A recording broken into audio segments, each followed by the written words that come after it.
हाय, मी doctor Rashmi सोनार. मी MD physician आहे.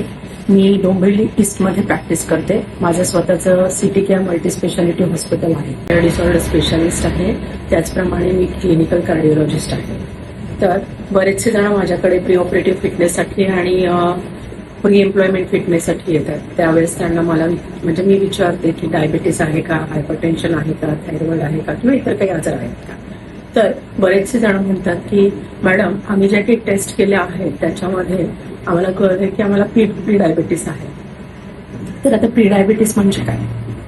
तुम्हाला माहितीच आहे की आपण जेव्हा शुगर चेक करतो तर ती 2 प्रकारे करतो, प्लस एक घटक असतो.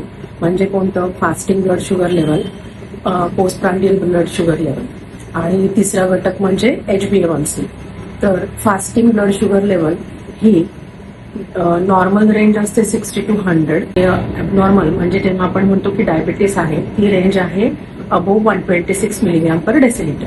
जेव्हा या 2 रेंजेसच्या मध्ये म्हणजेच 100 to 126च्या मध्ये जर फास्टिंग शुगर लेवल असेल तर त्याला आपण म्हणतो प्री डायबिटीस. दुसरा घटक म्हणजे post prandial blood sugar level. Post prandial blood sugar level ही जेवणानंतर किंवा नाश्त्यानंतर 2 तासांनी सॅम्पल घेऊन चेक करतात.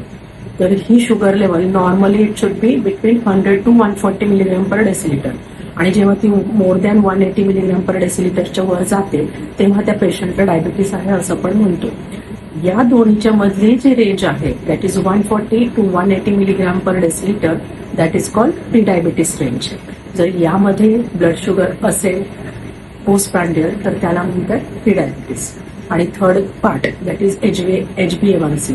HbA1c हे मागच्या 2 ते 3 महिन्यातील ब्लड शुगरची ॲव्हरेज रेंज काय आहे हे आपल्याला दाखवतं.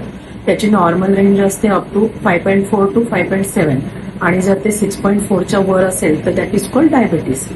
यामधली रेंज अगेन 5.7 to 6.4 ही जर असेल तर that is called pre diabetes. आता प्री डायबिटीस माहिती असणं का गरजेचं आहे हे मी तुम्हाला नेक्स्ट रिव्ह्यूमध्ये सांगेन. तोपर्यंत बाय बाय, टेक केअर, नमस्ते.